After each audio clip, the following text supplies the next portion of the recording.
So nakaka 20 kilometers na po tayo, no? So far so good naman yung performance niya. Hindi lang talaga natin siya may hataw. Kasi 26 kilometers magdadalang litro. Para ka naka big bike nun. Ha? 155 lang. Panchicks. Sige, baka makita ka ng asawa mo. Sige ka. Panchicks. Huwag kang bibili nito pag may asawa na. Ano? Kasama ka na ka? Huwag kang bibili nito, panchicks pala to eh. Alright guys, so test drive tayo. At the same time, fuel test consumption tayo, ano. Nandito nga tayo sa Shell. Papagas tayo, papafull tank. Then balik din tayo mamaya upang magpa-full tank. So ito nga pala po ay 5-speed manual transmission pa din, ano. Walang pinagbago like nung previous model. So papagas lang tayo dito sa Shell. Then test drive tayo. I think mga 50 kilometers takboy natin. Then balik din tayo. Sukatin natin yung kanyang fuel consumption kung ilan. Wala na nga pala itong kickstart, no. Naka-electric lang tayo dito.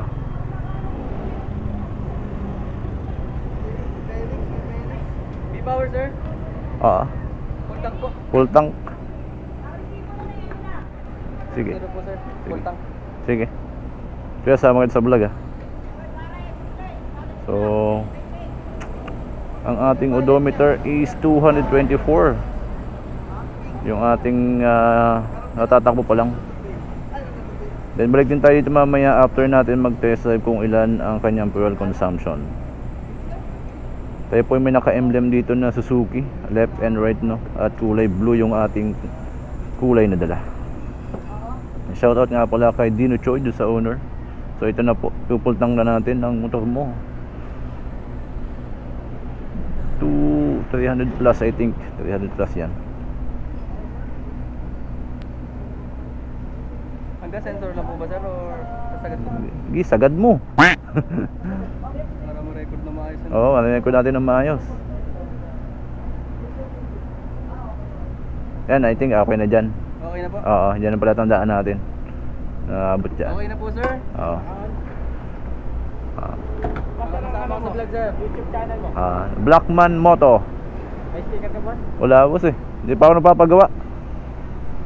Panoodin na lang namin boss. Oo, sige, thank you, thank you. Process ko lang po ate. Oo. The number 4 po. Ano pala? Yung Shell app ko. Sige po, send ko lang po. Layo lang muna tayo doon sa tangke nung ano. Baka sabihin ng ating mga viewers ay kalapitan naman tayo nung Sir, send ko lang po. ito. Sir, may bago po kami promo kung sakali po meron kayong ibang sasakyan. Ito pa lang eh. Meron po kaming tuwing Friday, Saturday and Sunday po na promo na 3 pesos off po. Kada per liter? Oo. Sa lahat po ng gagamitin na B-Power, mga B-Power diesel po, B-Power gas. Kasama mo tol? Opo, kasama. Okay. Basta po makaabot po sa criteria po ng 2,000. 2,000. Okay. Motor lang tayo eh. Hindi abot. Oo. Antay na lang po Oo. sa mga process na po sa loob. Alright. So, ayan po, nakikita nyo naman, punong-puno na yung ating tangke. 224 yung ating odometer. Sana ay hindi umulan at makabalik tayo ng maayos. At the same time, hindi tayo ma-discuss. Thank you, thank you. Thank you po sir, ingat po sir. Thank you.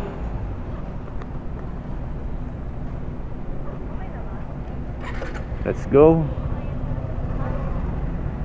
Nasya po ay 1 down and 4 up, ano, yung kanyang cambio. 1 down, 4 up. So of course, riding position unahin po natin, ano. Comfortable tayo dito kay Gixxer 150. Tayo po yung naka-naked handlebar. Okay naman yung ating pwesto. Tingin ko hindi naman sasakit yung likod ko dito pag long drive. Kasi may tangke tayo sa unahan.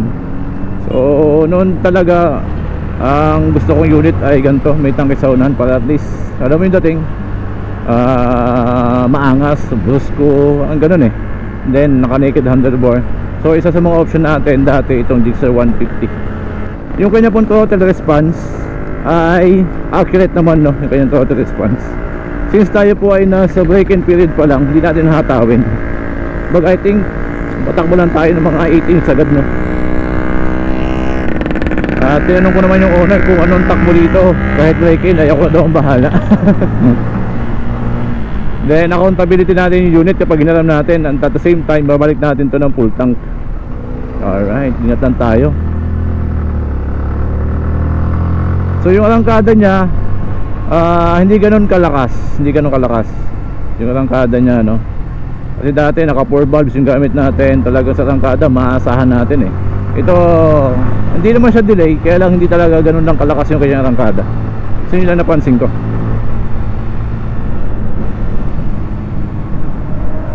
So yung vibration niya, pansin niyo naman wala akong gloves, hindi ko ramdam yung vibration. Hindi ko masyadong ramdam. Normal na vibration lang, napaka minimal lang, konti lang kanyang vibration. So yan yung tunog ng makina. Ay kahit nasa loob ako ng helmet, narinig ko yung tunog ng makina.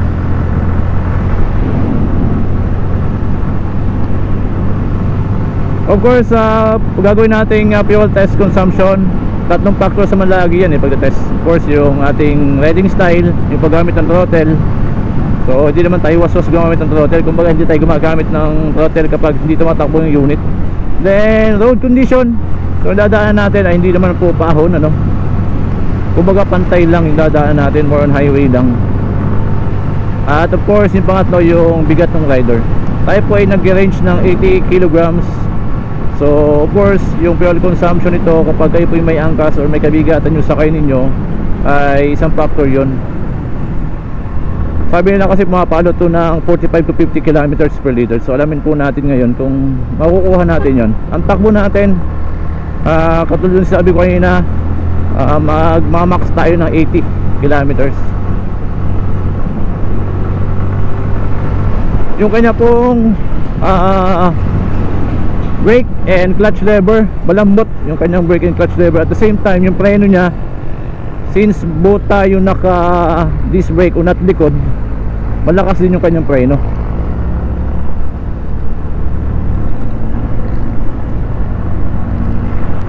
Salamin kitang kita natin yung nasa likod natin, ano. Akma talaga dun sa unit.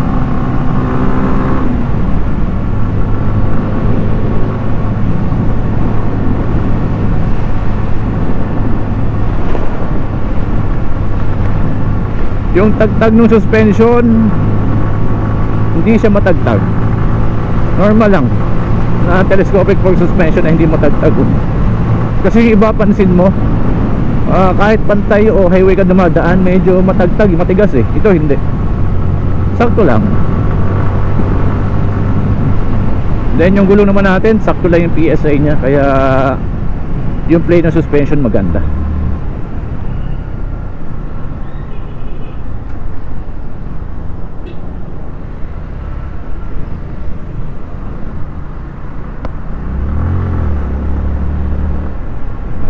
Dito tayo ngayon sa Sariaya, medyo traffic. Traffic. Inibago lang ako kasi sanay tayo sa sporty, ano. Pwede natin isingit kahit maliit na space. Ito kasi medyo malaki ang unit. Nakatakot baka sumabit.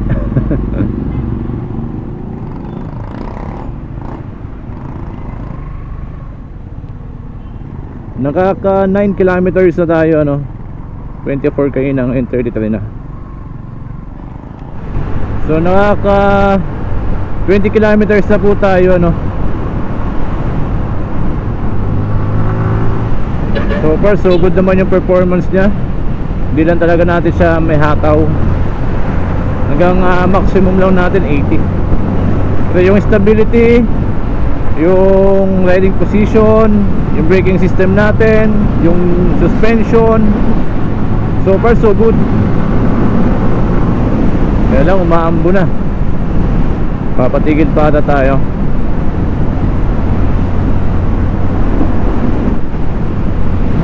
Sana wag lumakas yung ulan, para at least maka 40 kilometers man lang tayo ay okay na. Kaya lang umuulan na talaga. Wala tayong magagawa nito kung dito Miguel. So balik po ako ng Shell, magpapa full tank. ulit kung ilan yung nagamit ko ng 21, ngayon 21 kilometers na eh. Masyado na kasi lumalakas yung ulan. Yung preno niya malakas. Masyado na lumalakas yung ulan. So I think next time na lang kapag pwede nating ihataw, kung ipapahiram ulit sa ating unit, gawa natin ang long drive test ano, yung si Gixxer 150.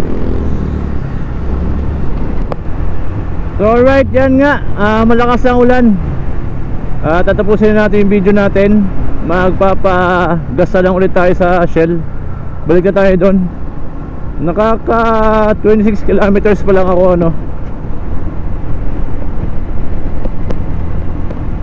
Hindi na natin matatapos o hindi natin maabot yung 50 kilometers kasi sama ng panahon. Madulas na ang daan. So balik na lang tayo sa Shell. So sa mga hindi pa nagsusubscribe sa ating channel, so hindi pong kalimutan mag-subscribe and i-click ang notification bell button upang update guys sa mga video na gagawin natin. Yan po, 26 kilometers no. 26 kilometers yung natatakbo natin. At hindi natin may tuloy po yung ating test drive na mahaba.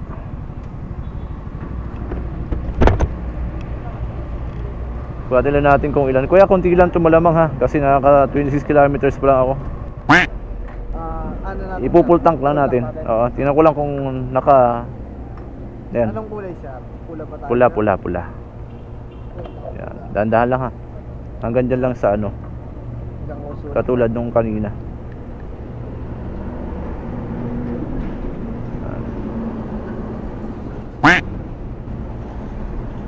26 kilometers.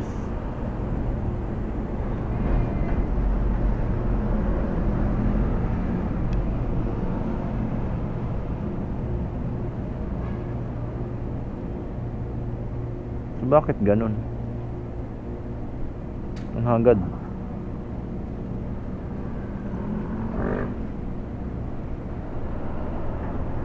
Tama na. Naka 1.8 km 8 liters. Bakit ganun? 1.8 liters? 1 litro, bali magdadalawang litro. 26 kilometers? Or yung reserve? Hindi kaya? Pero depende rin kasi yan sir. Ha? Minsan kasi yan sir, tulad lang, nababawasan siya. Oo. Kaya siya medyo na ano pa ang gasolina, may mga hangin pa sa gilid. May mga hangin pa sa gilid. Yun lang po, sir. Pinakamaganda yung the best niyan sir, try nyo ng sagad. Sagad. Hindi. Sir. Hanggang dyan lang yan talaga. Naapaw ba yan? Oo, malamang na. Mas gusto kasi ng iba boss, pag ganitong motor, hanggang dyan lang sa... Oo. Kasi nag-test ako. Testingan nyo ng Nag 26 kilometers ako kanina. Inaano niya yung takbo kung agad o hindi. 26 Sabi ko para walang hangin, yung mga hanggang dito. Maganda kung sagad talaga. Sagad. Sagad niya sir. Oo. 26 kilometers, 1.8. Ang agad nun. Saray, hangin pa lang yung mga ganyan. Oo. Pero may hangin pa sa Ibig sabihin gilid. mo din, kala ko lang kulang dalawa boss. Hindi. Ang hagad nun. Kasi 26 kilometers, magdadalawang litro. Para ka naka big bike nun. Maganda ba sa race? Ano mo sa ano talaga? Sa? Sir, try mo sa sagad sir. Kapag bumaba siya, mas makikita mo siya ng malinis. Kaya nga. Kung bumaba. Anyway, next time na lang ulit. Maulan eh, masamang panahon. So gano'n lang. Kasi bilisan ako kayo galing kanina. Nag-ikot na ako ng ano, bypass sa Riyaya. Dito din ako napupultang kanina. Yun pala. Sige, next time na lang. So hindi accurate yung ating ano ngayon, fuel consumption. Next time natin testingin kasi nagulat ako eh. 26 kilometers, magdadalawang litro. Parang big bike.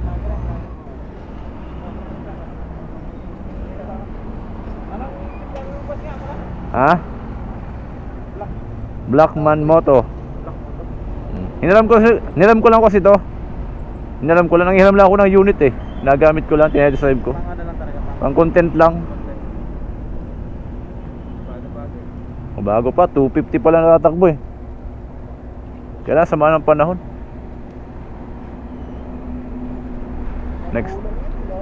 Next time na lang. Ha? Ilang cc yan? 155 lang. Pero 155 lang. 155 lang oh. Gixxer.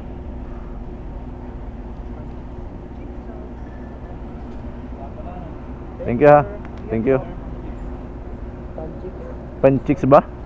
Panchicks. Sige, baka makita ka ng asawa mo. Sige ka. Panchicks. Huwag kang bibili nito pag may asawa na. Ano? May asawa ka na ka? Huwag kang bibili nito. Panchicks pala to eh. Hindi, joke lang. Thank you boss. Thank you. Saka tumigil ang ulan.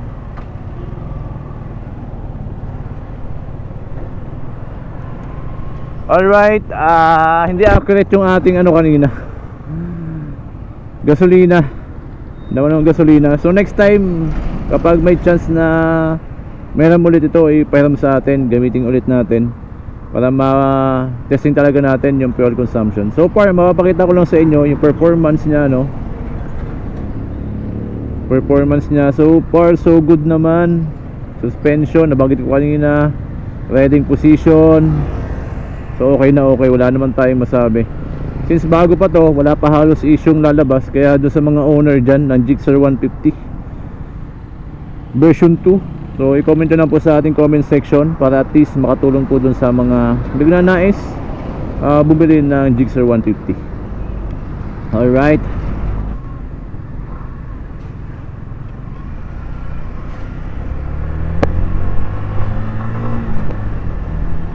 maraming salamat sa inyong patuloy na pagsuporta sa ating channel. Mag-ingat po tayo palagi. Ride safe. Bye bye.